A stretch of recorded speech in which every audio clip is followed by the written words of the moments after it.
Good morning. So today I wanted to kind of kick off a new video series that I kind of been wanting to do. And it's really kind of a deep dive into why you should read. And that could be this author, it could be this series, it could be this book in particular.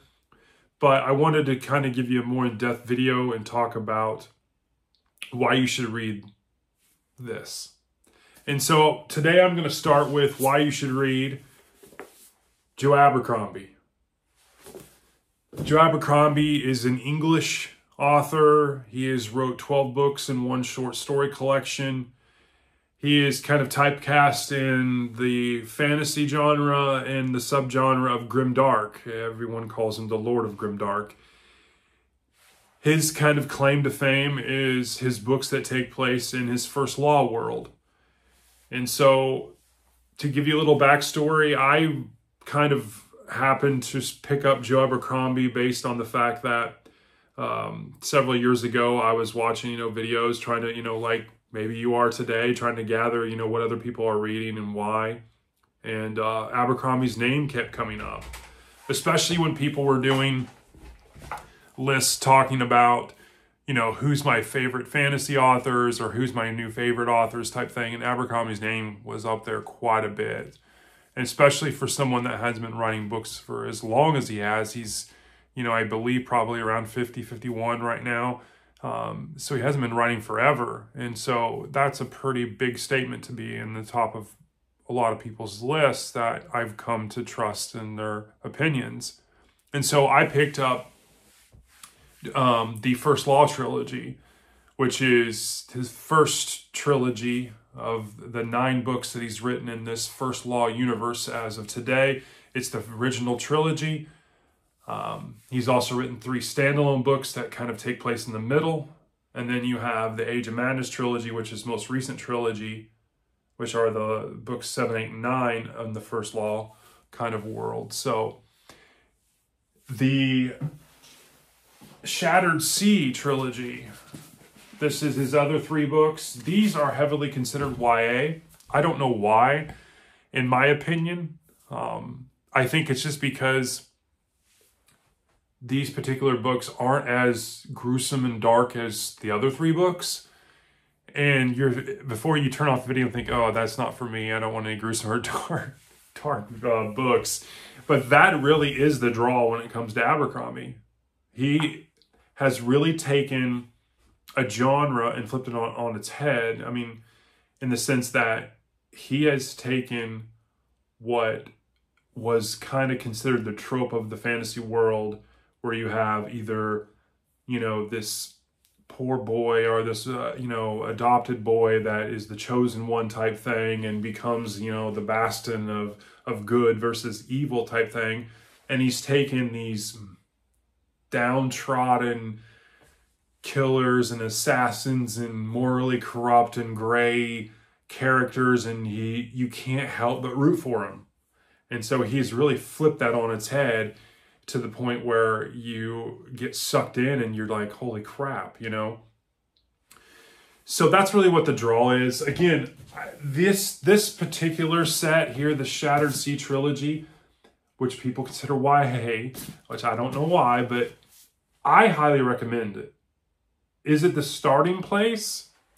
It can be. I personally recommend you start with the First Law trilogy, which is The Blade Itself, Before They're Hanged, and Last Argument of Kings. They're definitely bigger books than these. These are quicker reads, but I think the First Law trilogy really is where you should start. I think it gives you the most bang for your buck, so to speak, because you get in there and you see exactly what I'm referring to. You can't go wrong here, though. These are fantastic. My mother and I read these, and they're really, really good. So, what do I like about Abercrombie? Well, for starters, again, I think he has given kind of this genre kind of new life in the sense that he is able to so adeptly write about morally gray characters to the point where you can't help but like you're rooting for the bad guy. so to speak, but they're really not bad guys. They're just not morally sound people. But in the end, you know, you get to see them over the arc of these stories do these wonderful or horrible things, and they have to live with them, and you can't help but you can't help but be like a fanboy to some of them. You know, obviously there's a plethora of ones that you could root for.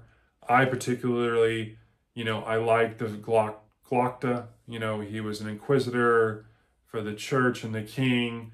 You know, he tortures people, but he's a tortured soul in and of itself, and he's got this limp, and he has this backstory, you know, and so you can't help but root for him. There's obviously Logan Ninefingers, who you meet right at the beginning of the First Law, the Blade itself, you know, in the First Law trilogy. You can't help root for him. He's got this mysterious past and this rage, and he's this well-known, has kind of this Paul Bunyan type following that everyone knows who he is, and, you know, and then you have like characters like Baez, who is this old magician, and this world is kind of, the magic is fading away, and now it's all about political savvy and everything else. And that's kind of, you know, what encompasses the world is the First Law trilogy takes place, and everything is about politics and securing your spots as the world is kind of moving on, so to speak.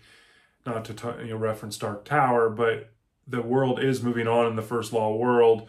Those first three books, the magic is fading. People are trying to position themselves, you know, within, you know, the king's graces, and you know, and then you have the standalone books, you know, where books are more kind of revenge stories, and the world's still evolving, and you're starting to dabble into, you know, machines and the political war.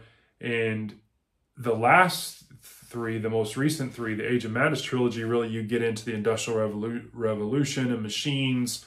And so this universe continues to evolve. The books, as they go through, evolve. The characters evolve.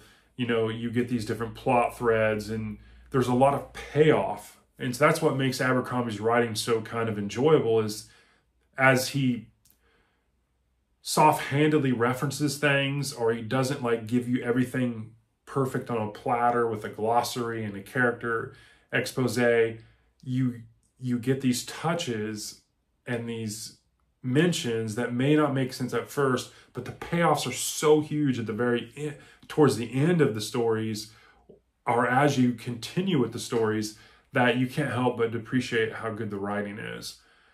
His pacing is so good, and I say that because he is able to give you these deep introspective character studies to draw you in, but keeps the plot threads and the mysteries and the revelations and the twists so kind of consistent that you aren't overly whelmed, or you don't feel like it's not going anywhere.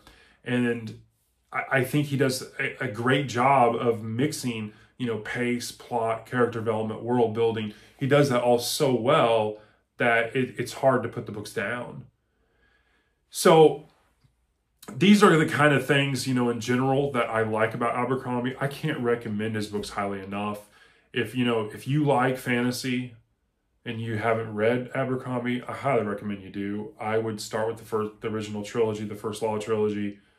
If you're new to fantasy and you want to kind of give him a shot, I think probably the Shattered Seas trilogy is a good place to start. Again, you get a lot in here. There's plot, there's action, there's characters, there's people you like and dislike.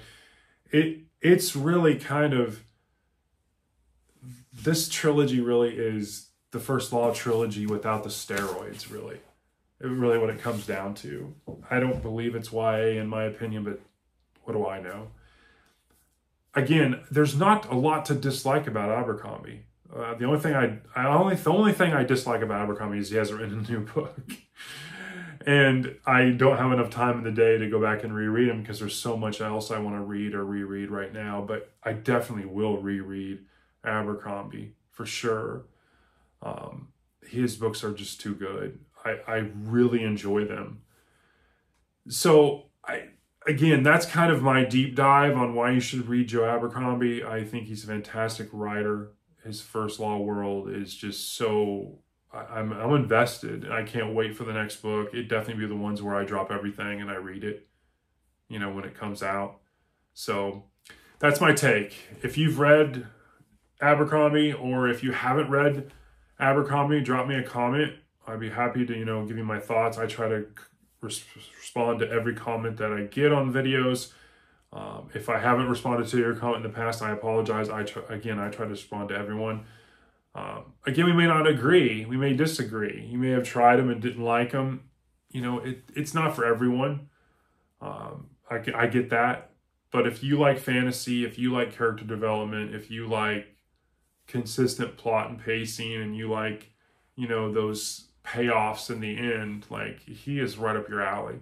So hope you're having a great day. Again, this is a new series that I kind of want to do, you know, why you should read type thing. And I figured I'd kick it off with Joe Abercrombie. And so have a great day. Drop me a comment, a like, subscribe. Enjoy your week. Thanks.